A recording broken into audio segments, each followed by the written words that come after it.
ఈ సంవత్సరం 48% వర్షాభావం. ఆల్మట్టికి నీళ్లు రాలేదు, నారాయణపూర్కి రాలేదు. కానీ కృష్ణా డెల్టా కాపాడుతున్నామంటే ఆ రోజు చూపించిన దూరదృష్టి కారణమని మరొకసారి మీ అందరికీ విజ్ఞప్తి చేస్తున్నా. ఇప్పటి వరకు 450 టీఎంసీ నీళ్లు తీసుకొచ్చాం. ఇంకో పక్కన 50,000 కోట్ల రూపాయలు సంపద సృష్టించగలిగాం. ఆ రోజు నన్ను చాలా మంది విమర్శించారు, మీరు చేయడానికి వీల్లేదన్నారు. నేను ఒకటే చెప్పాను, ఎవరు ఎన్ని విధాల అడ్డుపడినా కృష్ణా డెల్టాను కాపాడుతా, పట్టిసీమ పూర్తి చేస్తానని పట్టుదలతో పూర్తి చేసి మిమ్మల్ని కాపాడుకున్నాం. ఇంకొక పక్క పోలవరం ముమ్మరంగా పనులు అవుతున్నాయి. 2027 మార్చికి పోలవరాన్ని పూర్తి చేసి జాతికి అంకితం చేసే బాధ్యత కూడా మేము తీసుకుంటాం. ఇది ఒక గేమ్ చేంజర్. పోలవరం ఆంధ్రప్రదేశ్కు జీవనాడి. అక్కడ నీళ్లన్నీ కూడా గ్రావిటీతో వస్తాయి. 2 పుణ్య నదులు కలుస్తాయి, గోదావరి, కృష్ణ. నా ఆలోచన వంశధార నుంచి పెన్నా వరకు కలపాలని అన్ని నదులు అనుసంధానం చేసి కరువు అనే మాట లేకుండా చేయడం కోసం ముందుకు పోతున్నాం. అయితే ఇక్కడ మీరు ఒక విషయం గుర్తుపెట్టుకోవాలి, ఎంత చేసినా ఈ ఊరిలో పడే వర్షపు నీరుని భూగర్భ జలాలుగా మార్చకుండా సముద్రంలో పంపించి ఎక్కడో శ్రీశైలం నుంచి లేకుంటే ఉత్తర భారతదేశం నుంచి మీరు నీళ్లు తింటే ఇది భగీరథ ప్రయత్నం అవుతుంది. ఎక్కడికక్కడ భూగర్భ జలాలు పెంచాలి. 3 మీటర్లు 8 మీటర్లో ఉండాలి. ఆ నీళ్లే మనం వాడుకోవాలి. కరువు లేకుండా దూరదృష్టితో నదులు అనుసంధానం చేసుకుంటే ఇబ్బంది ఉండదు. ఈ రోజు కానీ మనం కానీ ఇది చేయకపోయింటే ఇక్కడ రొయ్యల ఉత్పత్తి లేదు. ఆ విషయం మీరు గుర్తుపెట్టుకోవాలి. మంచి నీళ్లు వచ్చాయి, రొయ్యల ఉత్పత్తి కూడా బాగా పెరిగే పరిస్థితికి వచ్చింది. ఇప్పుడే రాము గారు చెప్పిన 48% జిఎస్డిపి కాంట్రిబ్యూషన్ రొయ్యల ద్వారా వచ్చిందంటే అది ఇక్కడ ప్రత్యేకత అని చెప్పి కూడా నేను మీకు తెలియజేస్తున్నా. ఈ సంవత్సరం ప్రపంచం అంతా కూడా ఈ యొక్క యుద్ధం వల్ల పరిస్థితులన్నీ అతలాకుతలమైనాయి, లాజిస్టిక్స్ డిస్టర్బ్ అయినాయి. మన షింపుకు ధర తగ్గే పరిస్థితి వచ్చింది. ఇంకో పక్క చూస్తే మనం వాడే ఫీడ్, ఫిష్ ఆయిల్ కానీ సోయాబీన్ మీల్ కానీ ఇవన్నీ కూడా ఎగుమతి అయిపోవడం, దిగుమతి చేయకుండా పోవడం, దీనివల్ల కూడా రేట్లు పెరిగి చాలామంది ఇబ్బంది పడే పరిస్థితి వచ్చారు. మొన్నే పీయూష్ గోయల్ గారితో మాట్లాడాం, నిన్నే నిర్మలా సీతారామన్తో మాట్లాడాం. ఎట్టి పరిస్థితుల్లో ఈ ప్రాంతంలో ఉండే ఏకైక ఇండస్ట్రీ అక్వాకల్చర్, రైతాంగాన్ని లాభసాటిగా ముందుకు తీసుకుపోయేది ఈ యొక్క అక్వాకల్చర్. అందుకే ఇవన్నీ కూడా కాపాడుతాం. అందుకే మీరు చూస్తే మొట్టమొదటిసారిగా ₹50 కరెంటుతో జోన్ నాన్ జోన్ అనే పేరు లేకుండా అందరికీ ₹50 కరెంట్ ఇచ్చిన ఘనత ఎన్డీఏ ప్రభుత్వానిది. ఇప్పుడే ఒక మాట చెప్పాడు రాము గారు, ఊరల్లో చైతన్యం తీసుకొస్తాం, ఎక్కడ పొల్యూషన్ లేకుండా చూస్తామని. అది మీరు చేయాల్సిన అవసరం ఉంది. మీ ఫామ్ పండ్లో కూడా పొల్యూషన్ లేకపోతే దానివల్ల దిగుబడి పెరుగుతుంది, నాణ్యత పెరుగుతుంది. దానికి అదనంగా ట్రేసబిలిటీ చేయగలిగితే మన ప్రోడక్ట్ ప్రపంచం మొత్తం వాడే పరిస్థితి వస్తుంది. మీరు ఇక్కడ ఒక విషయం గుర్తుపెట్టుకోవాలి, ఈరోజు ప్రపంచం అంతా కూడా ఒకటే ఆలోచిస్తున్నారు. కలుషితమైన భోజనం తినడానికి ఎవరు ఇష్టపడడం లేదు. ఎక్కడన్నా మీరు యూరియా ఎక్కువ వేస్తే టెస్ట్లో ఆటోమేటిక్గా వచ్చేస్తున్నాయి. క్రిమి సంహారక మందు ఎక్కువ కొడితే దాన్ని వాడే పరిస్థితులు లేరు. మనలో చైతన్యం వచ్చి నేను అందుకనే ముందు చూపుగా ఎప్పుడో దీనికోసం ఈ యొక్క నేచర్ ఫార్మింగ్ కూడా ప్రకృతి సేద్యాన్ని కూడా తీసుకొచ్చాం. మొన్నే మీ అందరికీ రైతులందరికీ అన్నదాత సుఖీభవ పిఎం కిసాన్ కింద ప్రతి సంవత్సరం 20,000 రూపాయలు మీ అకౌంట్లో వేసే ఏకైక ప్రభుత్వం ఎన్డీఏ ప్రభుత్వం. పొగాకు రైతుల సమస్యలు కూడా ఉన్నాయి, అవి కూడా ఆదుకుంటాం. నేను ఆ రోజు చెప్పాను మీ అందరికీ కష్టాలున్నాయి, కానీ మీలో కూడా కొన్ని ఇబ్బందులు ఉన్నాయి. అందుకే నేను ఆ రోజు చెప్పింది ఎన్ని ఇబ్బందులున్నా మిమ్మల్ని ఆదుకుంటాను, మెరుగైన సంక్షేమ కార్యక్రమాలు ఇస్తానని చెప్పి సూపర్ 6ని బ్రహ్మాండంగా అమలు చేసిన ఘనత ఎన్డీఏ ప్రభుత్వానిది.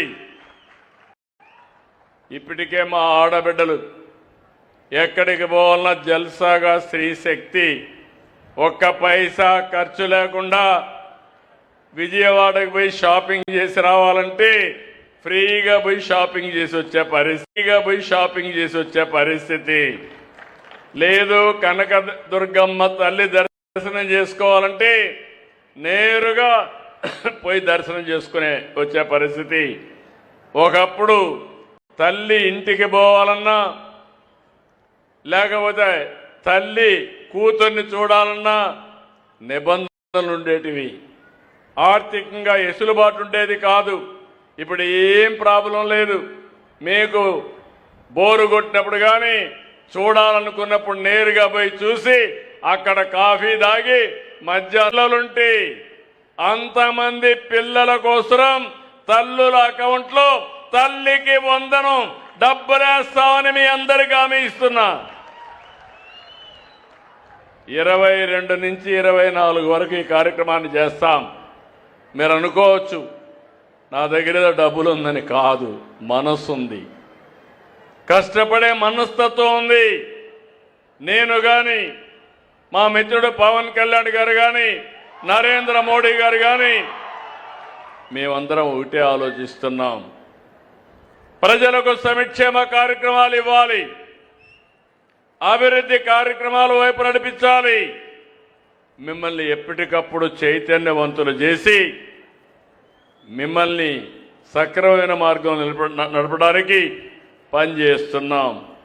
ఈరోజే అంగన్వాడీ కార్యకర్తలు ఇక్కడే స్వచ్ఛ ఆంధ్రప్రదేశ్లో పనిచేసే కార్మికులు వీళ్ళిద్దరికి కూడా తల్లికి వందనం అమలు చేయడానికి నిర్ణయం తీసుకున్నాం. వాళ్ళ అకౌంట్లో కూడా డబ్బులు వేస్తాం.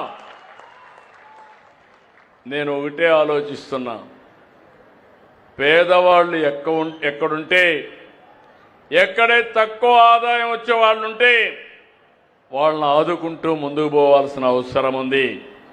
మీలో కూడా ఒక స్ఫూర్తి రావాలి. డబ్బులుండే వాళ్ళు ఆశపడకుండా డబ్బులు లేని వాళ్ళకి ఈ సంక్షేమ కార్యక్రమాలు కానీ వాళ్ళ యొక్క ఆర్థిక స్థితిగతులు పెంచడానికి ఇస్తే జీవితాలు బాగుపడతాయి, సమాజంలో మార్పు వస్తుంది. ఎన్నో అభివృద్ధి కార్యక్రమాలు చేస్తున్నాం. దానివల్ల చాలా కుటుంబాల ఆదాయం పెరుగుతూ ఉంది. 2,50,000 రూపాయలు నేను ఉన్నప్పుడు తలసరి ఆదాయం ఉంటే ఇది 5,30,000 28 తయారవుతుంది. 5 ఏళ్లలో మీ యొక్క తలసరి ఆదాయం 2 అవుతుంది. ఇక్కడ కొంతమందికి ఎక్కువ పెరుగుతుంది, కొంతమంది తక్కువ పెరుగుతుంది. అందుకే ఈరోజు నేను ఆలోచించింది ఒక వినూత్నమైన కార్యక్రమం P4 తీసుకొచ్చాం. ప్రభుత్వం, ప్రైవేట్, ప్రజలు భాగస్వామ్యం. MBK 10-20 అంటే పైనుండే 10 మంది మార్గదర్శకులుగా కింద నుండే 20 మందిని ఆదుకునే బాధ్యత, చేయూతనిచ్చే బాధ్యత, అవసరమైతే ఆర్థికంగా ఖర్చు పెట్టి వాళ్ళని నడిపించే బాధ్యత తీసుకోమని చెప్పాం. ఈరోజు ఈ తల్లికి వందనం కార్యక్రమంలో 67,47,190 మంది విద్యార్థులకి 10,120 కోట్లు 22-24 మధ్యలో మీ అకౌంట్లో డబ్బులు వేసే బాధ్యత మాదని మీకు తెలియజేస్తున్నా. 2024 మీరంతా కూటమి అభ్యర్థుల్ని గెలిపించారు. ఇంకొక విషయం కూడా మీకు చెప్పాలి. నేను ఇంతకుముందు పట్టణ ప్రాంతాల్లో చెప్పాను. డిప్యూటీ సీఎం మిత్రుడు పవన్ కళ్యాణ్ గారు ప్రాతినిధ్యం వహించే పంచాయతీరాజ్ డిపార్ట్మెంట్లో 3 ఏళ్లలో ఇంటింటికి కొళాయి ఇవ్వడానికి జేజేఎం కింద 23,000 కోట్లు ఖర్చు పెడుతున్నాం. PMGSY కింద 2,000 కోట్లు ఖర్చు పెడుతున్నాం. GMRAMG కింద 6,000 కోట్లు ఖర్చు పెడుతున్నాం. మ్యాజిక్ డ్రైన్కి 500 కోట్లు ఖర్చు పెడుతున్నాం. గ్రీనరీకి 3,000, ఫామ్ పాండ్స్కి 1,000 కోట్లు, మొత్తం కలిసి 33,000 కోట్ల రూపాయలు ఇందులో ఖర్చు పెడుతున్నాం. ఫైనాన్స్ కమిషన్ డబ్బులు వస్తాయి. జీరామ్జీ కింద 3 ఏళ్లలో కనీసం 35-36 కోట్లు వస్తాయి. ఆ డబ్బులు కూడా ఖర్చు పెట్టి ముందుకు పోతున్నామని చెప్పి కూడా నేను మీకు తెలియజేస్తున్నా. నేను ఈ సందర్భంగా మిమ్మల్ని అందరినీ ఒకటే కోరుతున్నా. 24 ఎన్నికలు నా జీవితంలో ఎప్పుడూ మర్చిపోలేను. అలాంటి గెలుపునిచ్చారు మీరందరూ. నేను రాముని గురించి ఆలోచించాను. మంచి వ్యక్తి, NRI, బాగుంటుందని ఆలోచించి పెడితే ఫస్ట్ టైం చరిత్రలో గుడివాడలో ఎప్పుడూ రానంత మెజారిటీ తెప్పించిన ఘనత మీదే. దాంతో ఆయనలో రెట్టింపు ఉత్సాహం వచ్చింది. ఏ పని చేసినా ఆనందపడుతున్నాడు.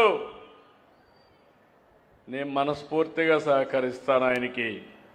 ఇక్కడ కూడా చాలా పనులు మీరు చూస్తే నేను అనౌన్స్ చేసిన కార్యక్రమాల్లో దగ్గర ఇక్కడ 95 కోట్ల రూపాయలు ఖర్చు పెడుతున్నాం.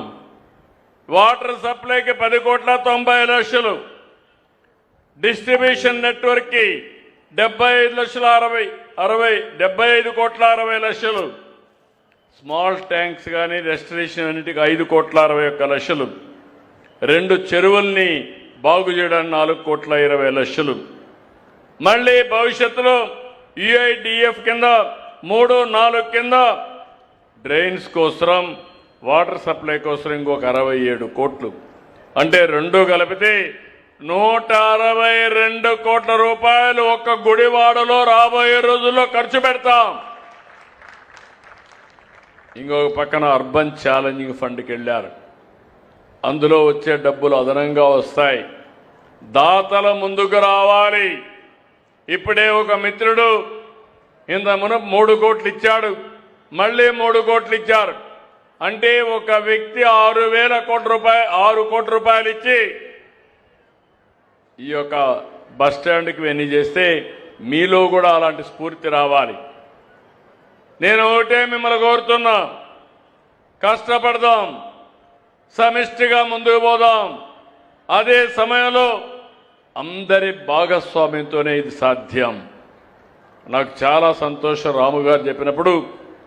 నేను నా విజయం కాదు ఇది, ఐ లవ్ విజయవాడ బోర్డు పెట్టానంటే 90 ప్రదేశాల్లో చెత్త ఇవన్నీ తీసేసి పరిశుభ్రమైన ప్లేసెస్గా తయారు చేశామంటే ఇది నా ఒక్కడి విజయం కాదు, ఈ విజయం గుడివాడ ప్రజానీకమదని చాలా స్పష్టంగా వారు చెప్పారు. ఆ స్ఫూర్తి మీరు అందిపుచ్చుకోవాలి. ఇంకో పక్క 94% మాకు మొన్న ఓట్లేసి గెలిపించారు. అంటే మొత్తం గెలిచిందే 94%, ఓట్లు 57% వేశారు. చరిత్రలో చాలా ఎన్నికలు చూశాం. కానీ మన నాయకుడు ఎన్టీ రామారావు గారు ఒక హిస్టారికల్ ఎన్నికల్లో కూడా ఇంత పెద్ద మెజారిటీ రాలా, కానీ మొన్న వచ్చాయి.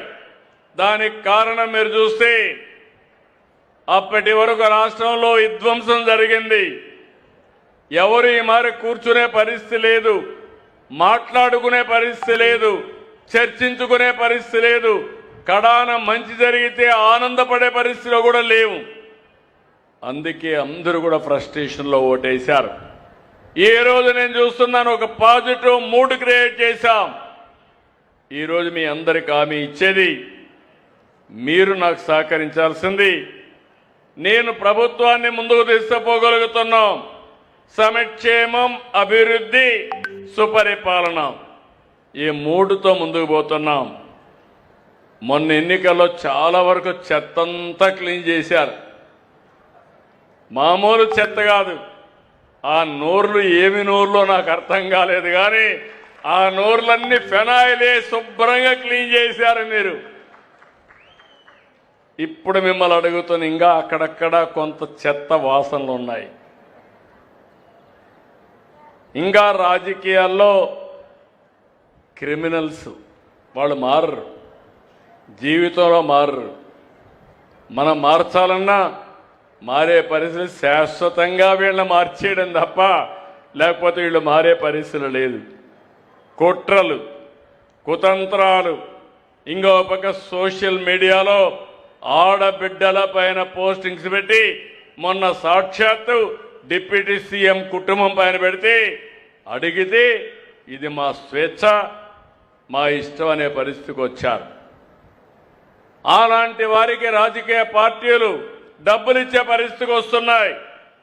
నేను ఎప్పుడు కూడా పౌరుషంగా మాట్లాడను, కానీ ఒక్క విషయం మీరు గుర్తుపెట్టుకోవాలి. ప్రజల్ని కాపాడాలనేటప్పుడు నా ప్రాణాలు కూడా లెక్క పెట్టుకోకుండా పనిచేసిన వ్యక్తిని నేను. నాకెవ్వరితో గొడవలు లేవు, తగాదాలు లేవు, కానీ ప్రజల యొక్క జీవితాలకు ఆటంకాలు కల్పించి మీ జీవితాలతో ఆడుకోవాలంటే స్టబన్గా ఉండడం తప్ప వేరే మార్గం లేదు. ఒకప్పుడు తీవ్రవాదులు మీరు చేసే తప్పని చెప్పాను, నా మీదనే దాడి చేశారు. 23 క్లేమోర్ మైన్స్ని బ్లాస్ట్ చేశారు. సాక్షాత్తు వెంకటేశ్వర స్వామి దిగి వచ్చి నాకు ప్రాణభిక్ష పెట్టాడు తప్ప లేకపోతే నేను బతికేవాడిని కాదు. ఇంకో పక్క మత విద్వేషాలు రెచ్చగొట్టే వాళ్ళపైన రాజీ లేని పోరాటం చేశాను. చిన్న పెద్ద రౌడీలుంటే, వీధి రౌడీలుంటే వాళ్ళ గుండెల్లో రైళ్లు పరిగెత్తిచ్చా. వేరే రాష్ట్రాలకు పారిపోయారు, ముఠాలు అణిచివేశాం. కానీ ఇప్పుడు వచ్చింది నాకు పెద్ద సమస్య, ఈ గొడ్డలి పార్టీ మామూలుగా అది. ఈ పార్టీని చూస్తే నిన్న ఒక ఉదాహరణ, ఇలాంటి ప్రతిరోజు జరుగుతూనే ఉన్నాయి.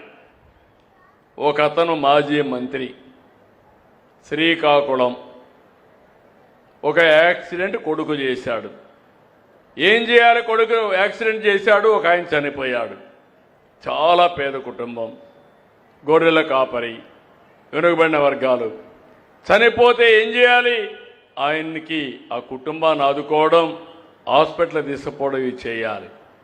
చెయ్యకుండా ఆయన తప్పించుకోవడానికి సీసీటీవీ కెమెరాలు అన్నీ ఉన్నాయి నా దగ్గర. ఇప్పుడు ఎవడైనా తప్పు చేస్తే ట్రాక్ చేయడం సెకండ్స్లో పని తప్ప ఎవడూ తప్పించుకోలేడు. ఆ విషయాలు గుర్తుపెట్టుకోవాలి. మేనేజ్ చేసేసి వాళ్ళకి డబ్బులు ఇచ్చేసి వేరే వాళ్ళపైన కేసు పెట్టేశారు. అంటే ఒక నేరాన్ని తప్పించుకోవడానికి ఇంకొక నేరం.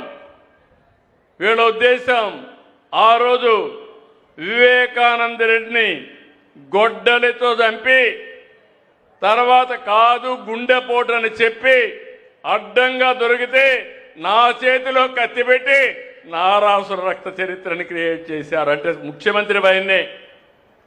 మీరు ఆలోచించుకోవాలి, ఎందుకు నేను ఈ మాట మాట్లాడుతున్నానంటే చెప్పకపోతే నాకు తప్పు అవుతుంది. హెచ్చరించడం నా బాధ్యత. ఈరోజు దీపావళి పండుగ చేస్తున్నాం. ఎందుకు దీపావళి పండుగ? నరకాసురుడనే ఒక రాక్షసుడు ఉండేవాడు. అతన్ని చంపిన తర్వాత దీపావళి పండగ చేసుకుని ఇలాంటి దుర్మార్గులు ఉండకూడదని ఒక మెసేజ్ కోసం చేసుకుంటున్నాం. కొంతమంది అంటున్నారు మీరు మాట్లాడొద్దండి, నేను మాట్లాడను.